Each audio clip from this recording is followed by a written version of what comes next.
नमस्कार, आप देख आपके साथ मैं हूं अंजना ओम कश्यप। कई खास मेहमान आज हमारे साथ इसमें स्टूडियो में मौजूद रहेंगे क्योंकि ये लड़के नौजवान जो कह लीजिए कई सारे सवालों के साथ हमारे साथ जुड़ रहे हैं। इस बीच आपका परिचय उन खास मेहमानों से करा दें जो हमारे साथ शामिल हो रहे हैं।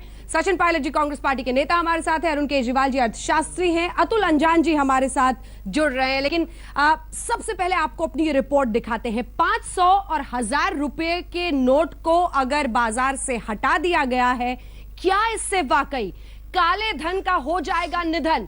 क्या वाकई इस देश में एक बदलाव की तरफ, अर्थव्यवस्था में भ्रष्टाचार को खत्म करने की तरफ हम बढ़ रहे हैं? इन सब के बीच आइए तालियों के साथ स्वागत करते हैं खास मेहमान बाबा रामदेव हमारे साथ जुड़ रहे हैं। वही बाबा रामदेव जिन्होंने एक वक्त पर बड़े पैमाने पर ये पूरी शुरुआत की थी। आइए बाबा जी हमारे साथ आ रहे हैं। आइए सर। बाबा रामदेव ने एक वक्त पर बड़े पैमाने पर इस बात की शुरुआत की थी कि ऐसे जो बड़ी करेंसी के नोट हैं उनका खात्मा बहुत जरूरी है। इसी के साथ चर्चा की शुरुआत करते हैं। पहले तो आप लोगों से मैं एक बार पूछ लेते हैं बाबा जी कि इनका क्या मानना है। क्या 500 और 1000 के नोट हटाने से भ्रष्टाचार में एक बड़ी लड़ाई हम छेड़ पाएंगे? हाथ उठाइए अगर आप सहमत हैं। अच्छा, कुछ लोग ही होंगे शायद जो नहीं सहमत हैं। सबके सब सहमत हैं। ये तो जीएसटी की तरह हिंदुस्तान के आजादी के इतिहास में दो बड़े आर्थिक रेगुलेशन मोदी जी के समय हुए हैं। तो जीएसटी के ऊपर सर्वसम्मति और इसके ऊपर भी 125 करोड़ हिंदुस्तानियों की तरफ से मोदी जी को बधाई। लेकिन अब पहले गरीबों के खाते खुलवाए मोदी जी ने, अब गरीबों के खाते में उनके सेठ लोग पैसे डलवा देंगे क्योंकि खुद तो हिसाब बता ना पाएंगे। इसलिए गरीबों के खाते में पैसे डल जाएंगे, कुछ किसानों के खाते में पैसे डल जाएंगे। जो किसान लालाओं के यहाँ पर अपनी फसल लेके आते थे और दाब के बैठे रहते थे, वो कहेंगे भैया तू ही खेती में अपनी आमदनी दिखा देना, हमारे तो ये पेपर के हो जाएंगे। और बहुत सी गौशालाओं में टोटा था, गायों की सेवा करने वालों को कोई दान नहीं दे पाता था। हाँ। अब लाला जी सोचेंगे मेरे तो बाहर से गए, चलो गौशाला में कुछ तो पुण्य मिलेगा ही। तो माने अब आर्थिक पारदर्शिता तो आएगी ही जी। ये जो आर्थिक विषमता, कुछ लोगों के पास में हजारों लाखों करोड़ और कुछ के पास खाने के लिए भी मोहताज थे। अब इस निर्णय से माने आर्थिक पारदर्शिता और आर्थिक असमानता भी मिटेगी। काला धन, काले धंधे, भ्रष्टाचार, आतंकवाद, नक्सलवाद और पाकिस्तान से जो नकली करेंसी सबके आती थी। इंडिया टुडे ने एक सर्वे किया था, आज से 7 साल पहले की बात बता रहा हूं। 10 से 20% हमारी करेंसी में ये नकली करेंसी, फेक करेंसी वाला और पाकिस्तान से सबके आता था। क्योंकि जो देश हमें स्याही देता था, हमें पेपर और मशीन देता था, वही पाकिस्तान को सप्लाई करता था। हाँ। वैसे सहमत तो इस बात से मनमोहन सिंह जी भी थे, मैं उनसे भी मिला था।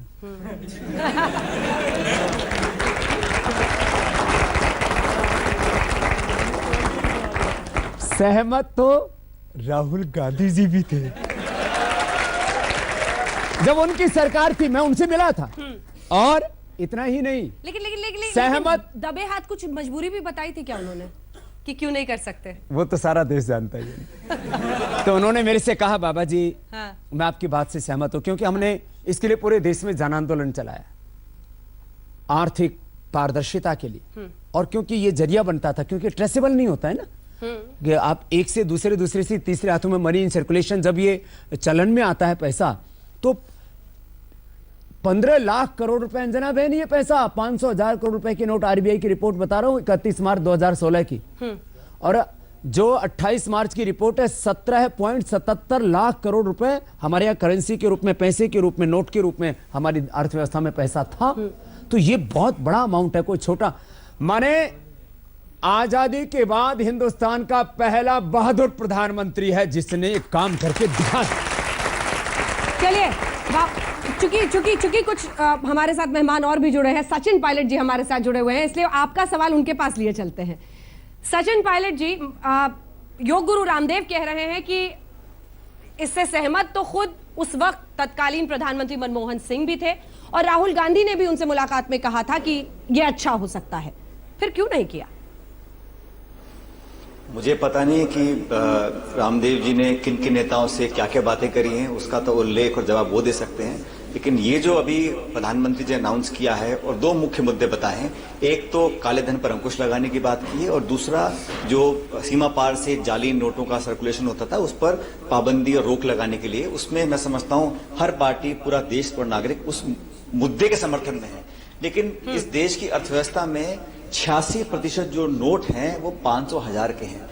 तो ये सोचना कि देश में तमाम लोग कहीं ना कहीं काले धन से जुड़े हुए हैं, वो मैं समझता हूं थोड़ा गलत है। दूसरा, जिस प्रकार से किया गया, अब शादियों का समय चल रहा है, गांव में फसल है, लोगों की किसानी है, और ये मत भूलिएगा कि खाते कितने भी खुले हों लेकिन अधिकांश भारत के नागरिक आज भी बैंक की सुविधा से जुड़े नहीं है। किसी के पास क्रेडिट कार्ड नहीं है, किसी के पास बैंकिंग सुविधाएं नहीं है। उन लोगों के लिए जो दिहाड़ी करते हैं, मजदूरी करते हैं, रातों रात उनके लिए जो उनके पास 100, 1000, 1500, 2,500 रुपए थे वो कागज का टुकड़ा बन गए हैं। तो बैंक से रिप्लेसमेंट कराना इतना आसान नहीं शायद होगा जितना सरकार समझ रही है। लेकिन जो कदम सरकार उठाने की बात करती है उसका क्रियान्वयन कितनी बखूबी वो कर पाते हैं, सारा उस पर टिकता है। जहां तक काला धन खत्म करने की बात है, कहा यह गया था कि 6 लाख करोड़ विदेशों से लेकर आएंगे। वो तो मुझे लगता नहीं कि पैसा आ पाया है 2.5 साल के बाद भी। लेकिन यहां पर बजाय इसके कि भ्रष्ट लोगों पे, अधिकारियों पे, नेताओं पे अंकुश लगाया जाए, वो पैसे को ही समाप्त कर दिया। तो लोगों को जो असुविधा हो रही है उसका भी पूरी तरह मूल्यांकन शायद सरकार ढंग से नहीं कर पाई है।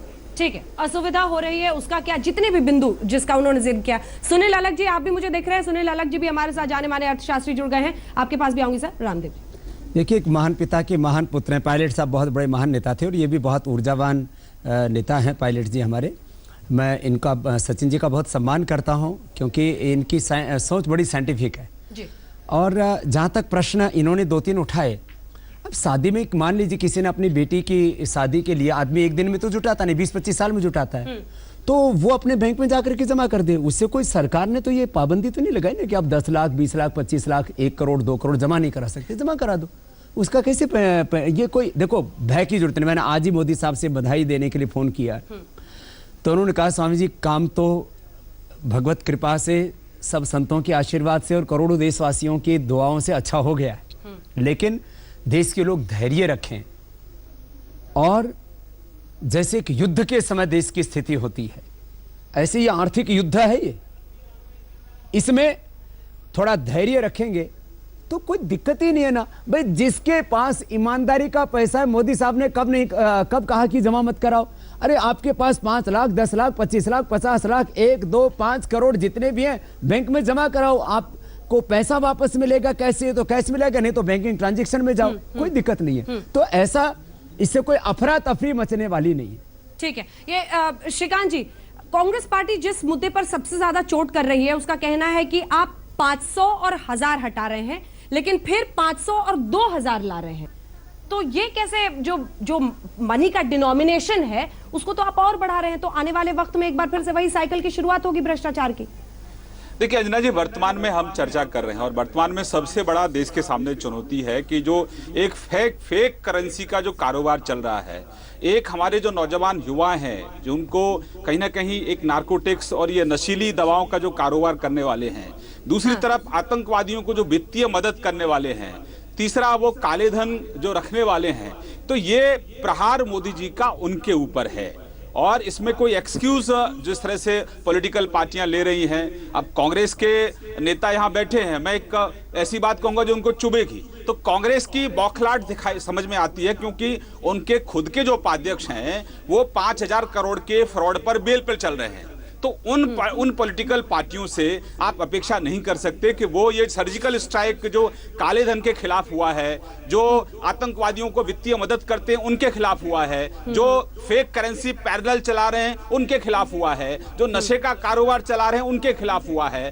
तो अब आज आपके सामने परिस्थितियां हैं कि इनसे कैसे देश को बाहर निकाला जाए। तो डेफिनेटली बाबा जी ने अच्छी बात कही है कि ये काले धन के खिलाफ युद्ध है और इस युद्ध में पूरा देश एकजुट है। लेकिन दुर्भाग्य से कांग्रेस की दिक्कत हमको समझ में आती है कि राहुल गांधी जी का जो बयान था उनमें स्पष्ट दिख रहा था कि उनका अब तो वोट भी गया और जो जमा करके जो नोट रखा था वो भी गया, तो उनकी दिक्कत समझ में आती है। लेकिन मुझे लगता है कि सचिन पायलट जैसे जो नौजवान लोग हैं उनको इस देश के बारे में आज सोचना चाहिए और इनकी जो कनेक्टिविटी है वो जनता से है, जहां तक मेरी अपनी समझ है।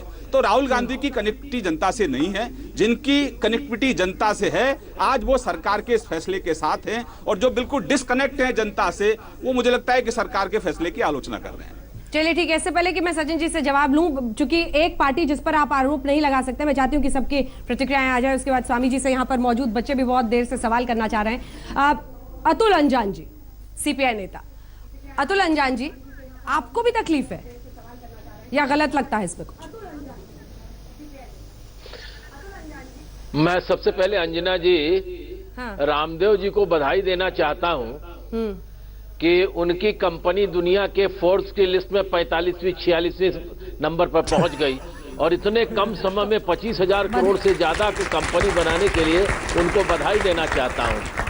लेकिन दूसरी बात यह भी कहना चाहता हूं स्वामी जी, अंजान जी, आप बाबा रामदेव ही बने रहें तो अच्छा रहेगा, बाबा रामदेव ही बने रहे तो अच्छा रहेगा, लाला रामदेव न बनने की कोशिश करिए। तो एक बात और कहूंगा। अच्छा अंजान जी, पहली बात तो ये है, अभी सुनिए, आपको देखो जवाब सुनना पड़ेगा आपको। सुनो पहले, अरे सुनो पहले, सुनो। देखो आपको कोई कोलगेट गाय का सवाल उठाया है, बहुत अच्छा सवाल उठाया है। नेस्ले ने कोई सुपारी तो नहीं दे रखी? नहीं, आपकी किसी मुझे नहीं, सुपारी मुझे किसी के नहीं दी रखी, इसीलिए आपको मैंने बधाई दे दी। लेकिन मैं आपसे कहूंगा, आपने गाय का सवाल उठाया, अब मैं आपसे निवेदन करूंगा, एक निवेदन करूंगा। अरे सुन लो, अरे रामदेव जी, पहले सुनना सुखो, अरे आप सुनो तो जरा, आप सुनो रामदेव जी। नहीं, पतंजलि बहुत अच्छा है, बहुत अच्छा, इसीलिए मैं कह रहा हूँ, मैंने तो आपको वार्न किया है। नहीं, फोर्स की कंपनियां, नहीं, आज बहुत अच्छी बात है, फोर्स की कंपनियां बहुत व्यापारी हैं, इसीलिए मैंने आपसे कहा वो आपका नाम जोड़ दे रही हैं फोर्स कंपनी में। मैं आपसे निवेदन करूंगा कि पतंजलि की तरफ से गाय का सवाल आपने उठाया है, 5,000 करोड़ रुपए देश की गौशालाओं में लगा दीजिए ताकि कोई गाय मरने न पाए।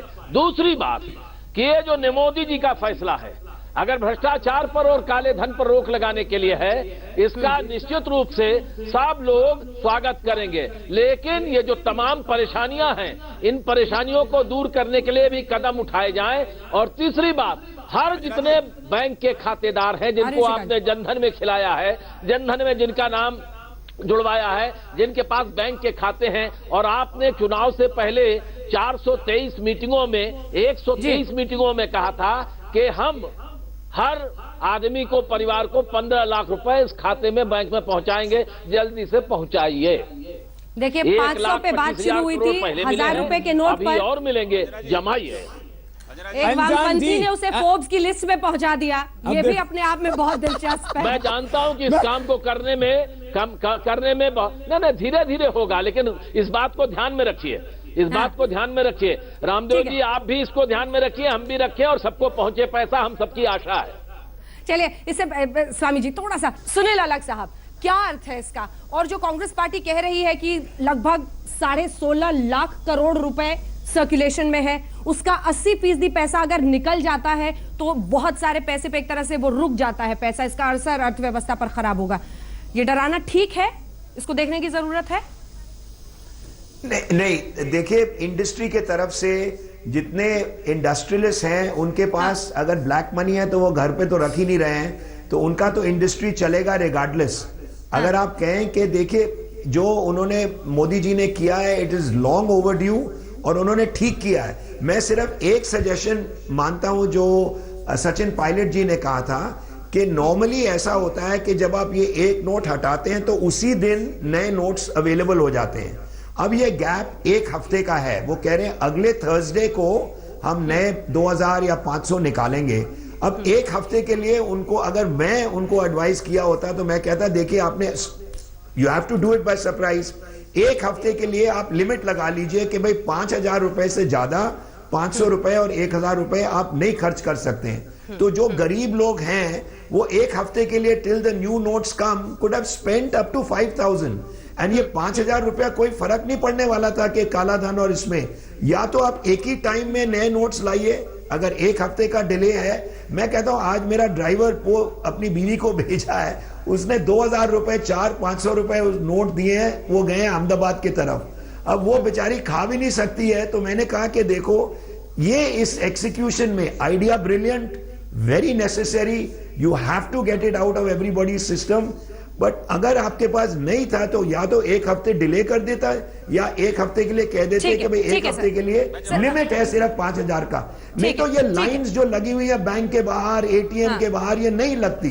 पैनिक करने की जरूरत नहीं है स्वामी जी। ठीक है सर, जो आपने पॉइंट कहा है बहुत महत्वपूर्ण। ये थोड़ी दिक्कतें तो आएंगी, उन्हीं से मुकाबला करके तो युद्ध लड़ना है, ये प्रधानमंत्री ने ढील देते तो ये जो काले धन वाले कुबेर हैं ये गरीबों को चेप देते सारे पैसे, तो इसका दुष्प्रभाव बहुत होता। देखो मैं एक किसान के घर में पैदा हुआ हूं, गांव में पैदा हुआ हूं, गरीब घर से आया हूं। 80% जनता के बीच में मैंने जिंदगी के 25 साल गुजारे हैं। तो ऐसा नहीं है मोदी जी चाय वाले के घर से आए, उनको भी पता है। ये गांव वाले अपने पास में करीब 1-1, 2-2 महीना और 6-6 महीने का प्रबंध राशन आदि का करके चलते हैं। जहां तक गरीबों का प्रश्न है, उनके पास कहां 500-1000 रुपए के नोट हैं। वो 80% पैसा किनके पास है? अमीरों के पास। 20% पैसा किनके पास है? 80% के पास।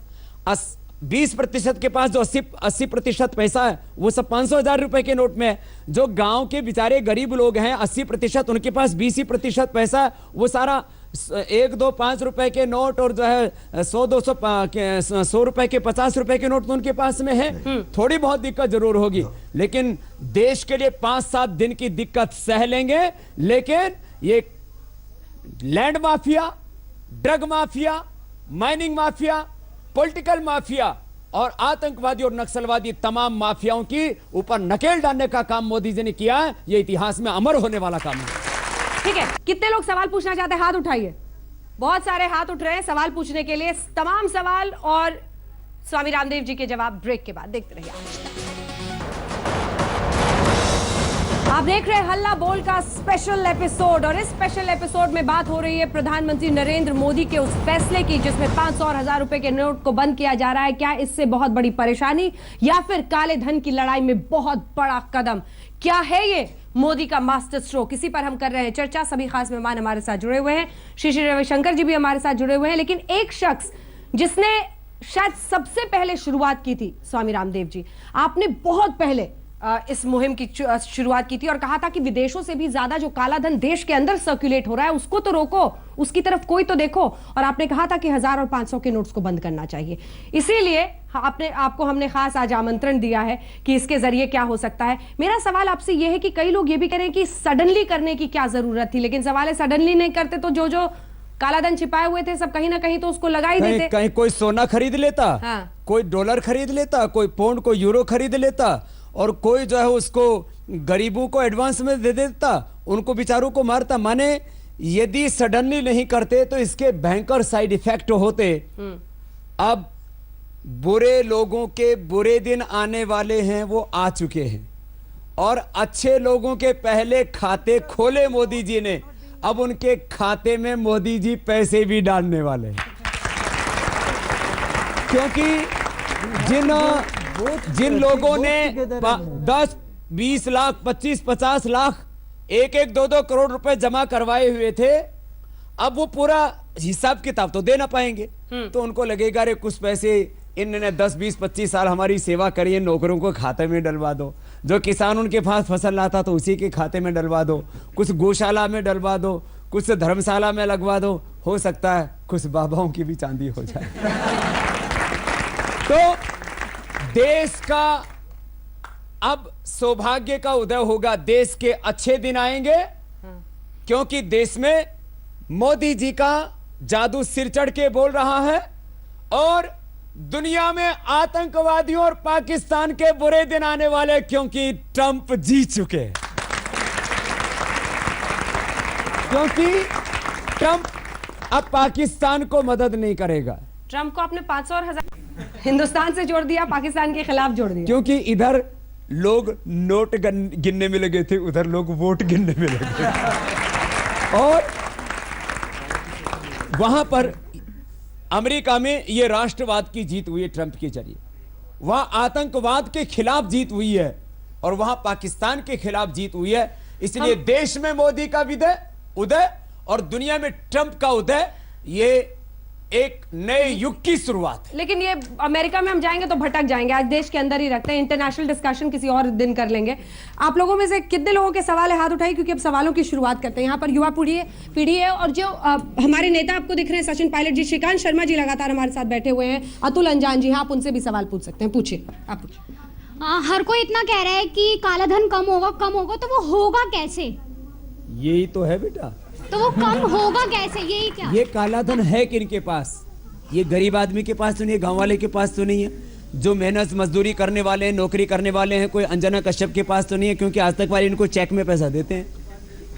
तो ये पैसा किनके पास में? ये पैसा है corrupt bureaucrats, corrupt executives, corrupt corporates, विधायिका में, कार्यपालिका में, न्यायपालिका में और समाज में अलग अलग क्षेत्रों में जो बेईमानी से कमाया हुआ पैसा है, उन लोगों ने ये 500,000 के नोट जमा किए हुए हैं।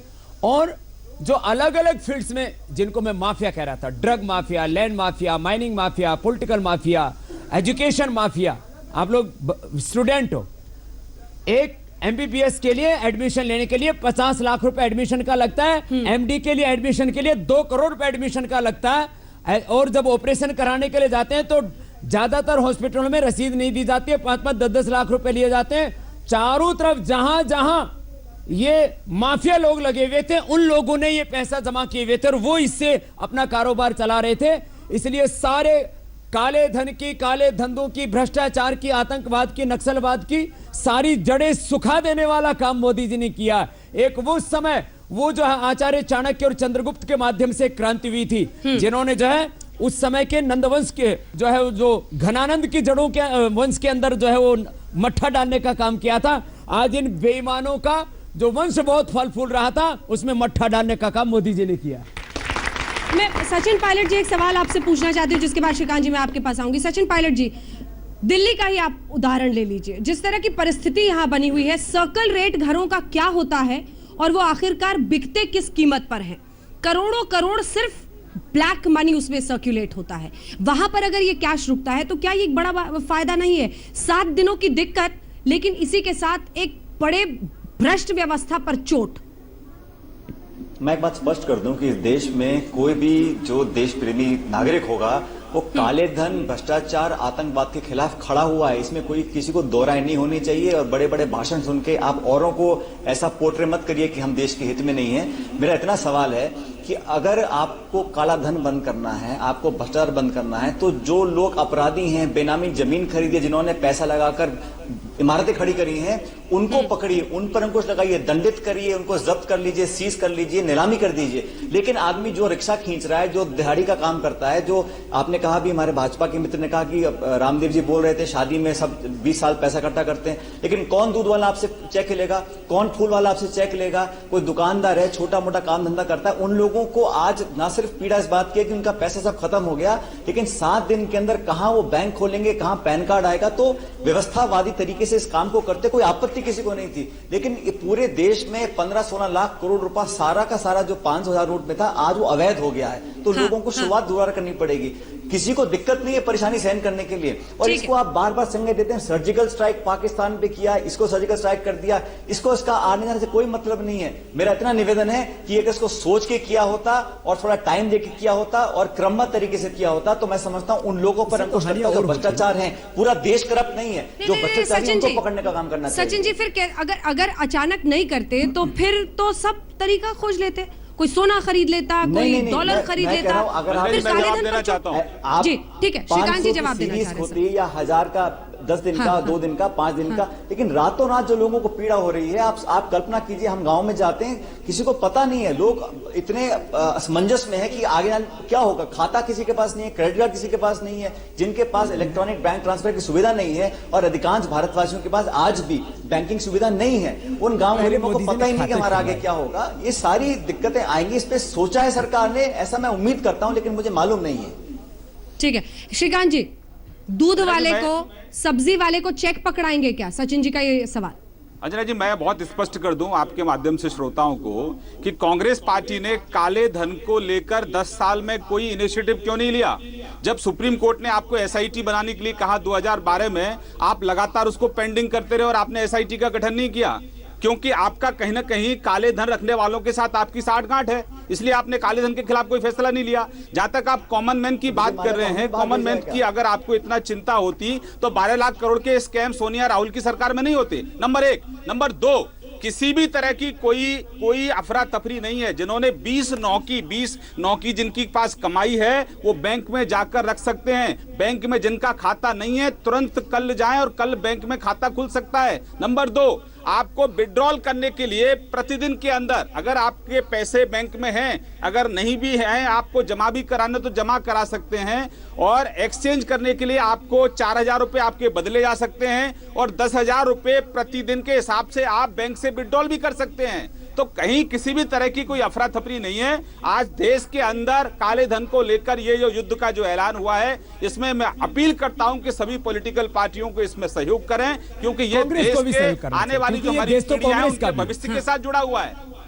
सचिन जी से आप कुछ कह रहे थे? हाँ। मैं तो ये कहूंगा, देखिए ये देश कांग्रेस का भी है, और आजादी के मूल में कांग्रेस ने एक बड़ी भूमिका निभाई, क्योंकि उस समय अंग्रेजों के खिलाफ लड़ने के लिए एक ही मंच था कांग्रेस। इसलिए आजादी के समय से कांग्रेस ने जब जब कोई देश हित का काम हुआ है तो एक बड़ी भूमिका निभाई है, और अब मोदी जी ने जब देश हित में एक बड़ा कदम लिया है तो मैं तो आह्वान करूंगा आदरणीय सचिन पायलट जी से ही नहीं, राहुल गांधी, सोनिया गांधी जी, प्रियंका जी, पूरी कांग्रेस को मोदी जी का सार्वजनिक सम्मान करना चाहिए। उन्होंने देश हित का बड़ा काम किया, क्योंकि देश हित का मुद्दा। सचिन जी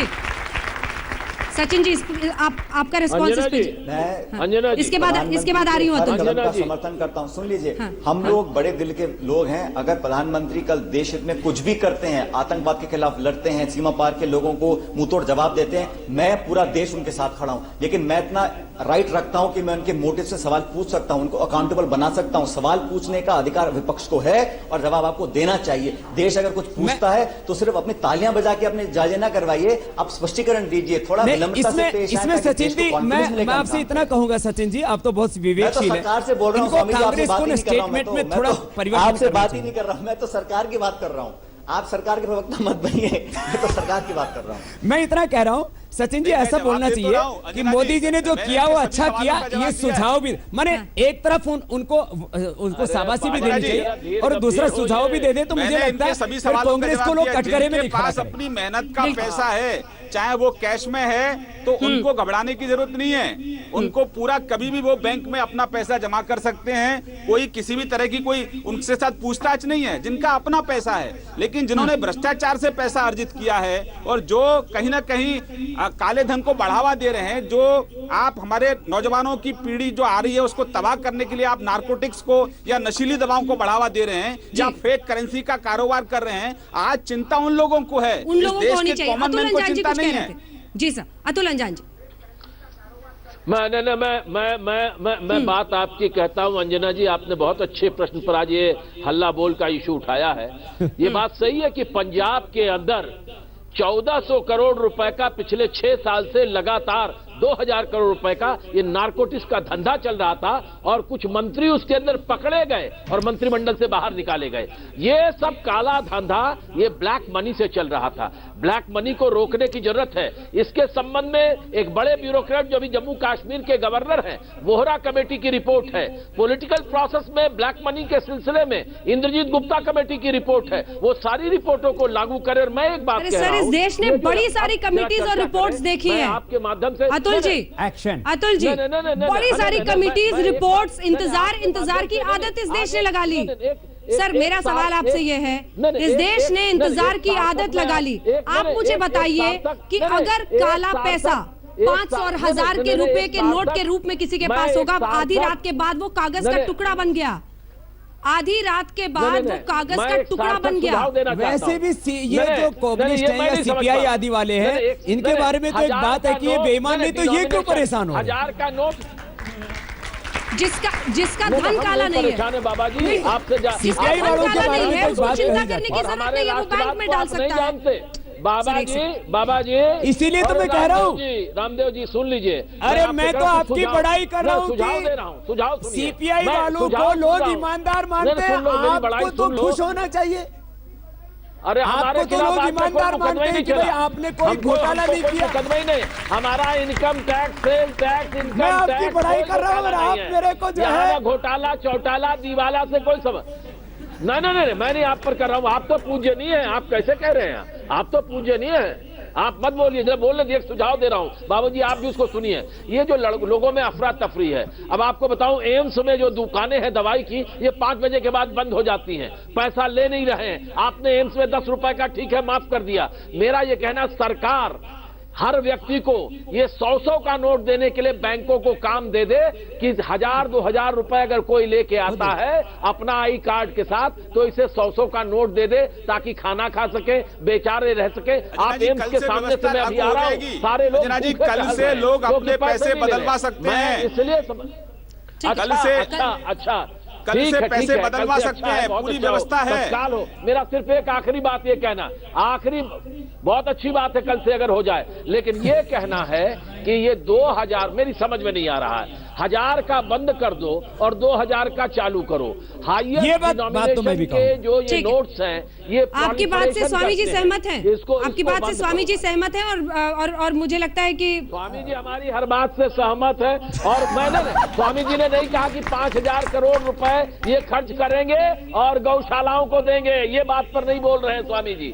अरे ये नहीं अनजान की आप भी गौशाला खोल दीजिए, मैं तो आपको भी गोद ले लूंगा। और सबसे दिलचस्प है, अरे मैं आपका अरे मैं गौशाला, ये आप लोग गाय का घी बेच रहे हैं, ये इतना गाय को बनाएंगे तभी ना गाय का घी बेचेंगे। गौशाला को कि वो जो प्रोडक्ट बना रहे हैं उससे लोगों को लाभ हो रहा है और देश का पैसा देश में है। अभी 5 विदेशी लूट के ले जा रहे थे, कॉलगेट वाले लूट रहे थे। मुझे अच्छा लगा, लेकिन 5 लाख लोगों को रोजगार देंगे। सीपीआई के भी कैडर कोई बेरोजगार होंगे तो उनको भी भेज दीजिए मेरे पास। हम बहस के सर एक सेकंड अतुल जी, हम बहस के मूल से बहक जाएंगे सर। ये देखिए हमारा सहयोग है कि एक सीपीआई नेता और बाबा रामदेव का मिलन आज तक के स्टूडियो में हो गया दिलों का, लेकिन जो सचिन पायलट जी कह रहे थे, जो अतुल जी कह रहे हैं, स्वामी जी भी उससे सहमत हैं कि 2000 का नोट, यानी क्या हम फिर से उसी में धंसने वाले हैं स्वामी जी? कुछ तो देखिए, पहली बात तो पहले वाली जो गंदी नदी है वो पूरी साफ हो जाएगी। अब उसमें जो नए 500 और 1000 रुपए के नोट आएंगे वो बहुत हाई टेक्नोलॉजी के साथ में आ रहे हैं। महात्मा गांधी जी बड़े प्रसन्न होंगे, वो जो बेईमान लोग थे उनकी तिजोरियों में कैद थे, ये महात्मा गांधी जी के मुक्ति का दिन है। एक बात, दूसरी बात जो 500 रुपए के नए नोट आएंगे वो उसमें वो जाली नोट और पहले वाली सारी गंदगी साफ हो गई। कुछ तो चाहिए देश की अर्थव्यवस्था को चलाने के लिए, तो ज्यादा नोट 100 के छापे, 50 के छापे, थोड़े 500 के भी छापने पड़ेंगे। जो 2000 रुपए का नोट आए तो उसमें मेरा एक सजेशन होगा, उसमें गवर्नमेंट को चिप लगा दे और जहां पर भी वो पैसा फिर जो है यदि महीना 2 महीना पड़ा रहे तो उसका अलार्म बज जाए तो बैंक वाले जाकर के उसको उठा के ला सके। उसमें कुछ टेक्निकल चीज ऐसी करनी चाहिए जिससे कि वो पूंजी ब्लैक मनी भी ना हो और ब्लॉक मनी भी ना हो, क्योंकि सबसे बड़ी प्रॉब्लम होती है करेंसी, जो बड़े करेंसी होती है वो ट्रेसेबल नहीं होती है। लेकिन स्वामी जी वो तो सरकार ने साफ कर दिया है कि वो चिप नहीं लगा रहे, ऐसा कुछ। आपकी तरफ से सुनील अलग जी और अरुण केजरीवाल जी, क्योंकि अर्थव्यवस्था के नजरिए से आप ही समझा सकते हैं कितना ये कारगर, और सवाल सीधा है, भ्रष्टाचार से लड़ाई हो रही है या नहीं इसके जरिए? सुनील अलग साहब। नहीं, बिल्कुल लड़ाई हो रही है और आई थिंक हमें एक्सेप्ट करना चाहिए कि ये बहुत अच्छी मूव है और पहली बार कोई गवर्नमेंट ने विल दिखाया है कि भैया we are going to do it. और जो 15 लाख के बारे में जो बात कर रहे थे शुरुआत में कि भैया वो बाहर से पैसे जो प्रॉमिस किए थे वो अभी तक नहीं आए हैं, तो देयरफॉर अंदर भी कुछ मत करिए।